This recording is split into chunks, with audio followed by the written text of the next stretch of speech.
Of the Other Side of the Door, by Lucia Chamberlain. Chapter 1. The Basket of Mushrooms. The 7th of May was my father's birthday.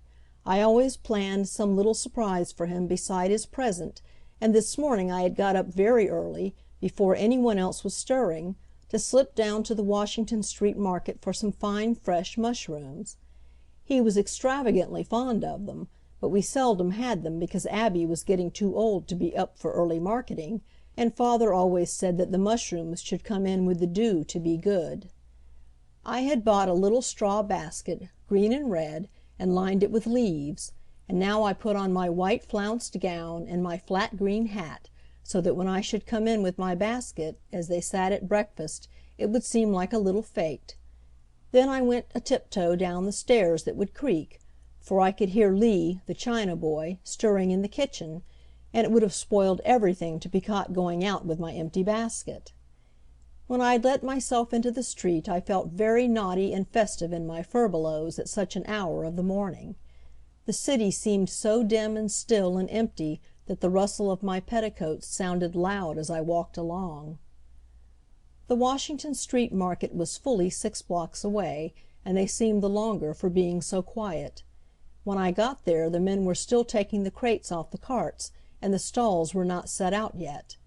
It took me a long time to find what I wanted, so that when I came out the wagons were clattering on Montgomery Street, and in 1 or 2 shops the shutters were already down. That made me hurry, for I was afraid of being late. I flew along with my basket in one hand and my flounces in the other.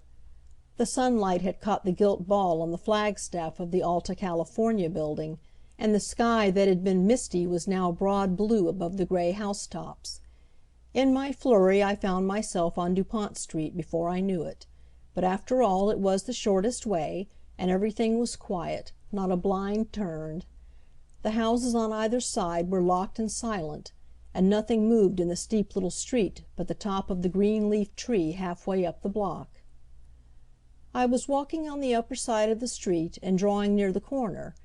I was opposite Mr. Rood's gambling house, which was shuttered tight and looked as blank as the rest, with only the slatted half doors of the bar and the dark spaces above and below them to suggest that it had an inside. I was just thinking I heard people talking there, when suddenly a sharp splitting noise seemed to ring inside my head.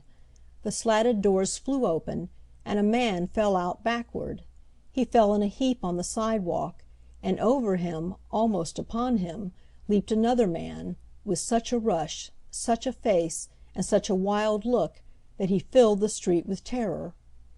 I stood there staring stupidly, too stunned to realize what had happened.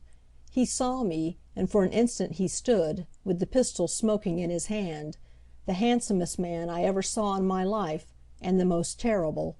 Then he flung the pistol into the street and ran. He ran down DuPont and disappeared into Washington, and all the while I stood there, listening to the terrible loud clatter his feet made in the silence. I looked across the street, and blue smoke was drifting out of the slatted door over the man who lay still. Then there seemed to come over me at once the meaning of the horrible thing that had happened, and I ran. I heard a shutter flung open in the street behind me. I saw a glitter near the curb, a flash of steel, a shine of mother of pearl, and that was the pistol he had flung away.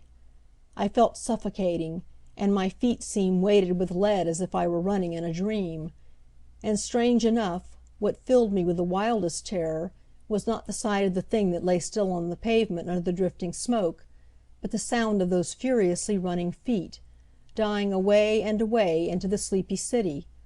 I felt as if I myself were a criminal pursued, as if the house was the one refuge that would save me, and with 1,000 horrors at my heels I burst in upon father just sitting down with Mr. Dingley in the quiet sunny dining room.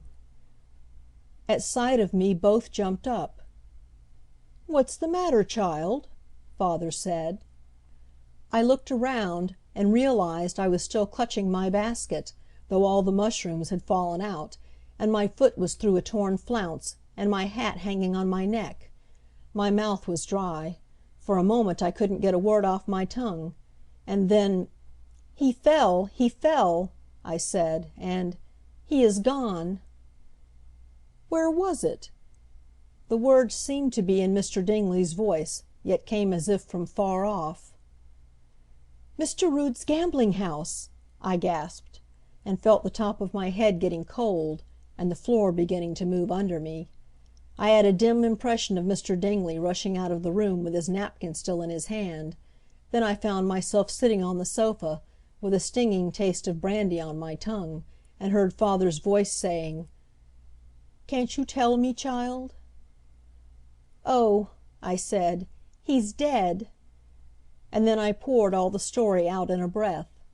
I saw father's face growing more and more keen and grave, and I could feel his fingers gently round my arm, as if he feared my turning faint again. Indeed, the room around me seemed unreal, but what had happened in the street was still fearfully clear. It was cut into my mind as if it were still before my eyes, the toppling lurch of the falling body, the silk hat rolling into the gutter, and then that fine, terrible gentleman that had sprung out after. The moment had stamped him as clear in my memory as years could have done. I could tell how very tall he was, how dark, how his brows made one black bar across his forehead, how his eyes were set deeply under them, how his chin was wide and keen, and his left cheek flicked by a white scar near the mouth. At the time, in my furious excitement, I only knew that I must tell some one everything, or the thing would kill me. But whether it was father's strange, stern face, his seeming so calm and going out so quietly and yet in such haste, or whether it was some memory of the hunted look of the man who had flung away the pistol, I wished I had not described him so exactly. It would have been easy enough to have said I could not remember him clearly. I was so stunned by what had happened before my eyes that I could not even formulate in my thoughts what it had been. The very impression of terror that remained with me was confused and mixed with wounding pity, for though he had looked so wild, I could not remember that he had seemed ferocious or afraid. The look I remembered had not been fear of what was going to happen to him, but horror of what had been done, and horror at sight of me. Voices in the street, sounding unwontedly loud and excited, reached me. People were hurrying past the house, all hurrying downward in the same direction. I saw Lee run across the yard and stand peering out of the side gate. I put my hands over my ears, and up and down I walked, and back and forth Abby followed me with a little plaid shawl she was trying to put over my shoulders. End of Chapter 1.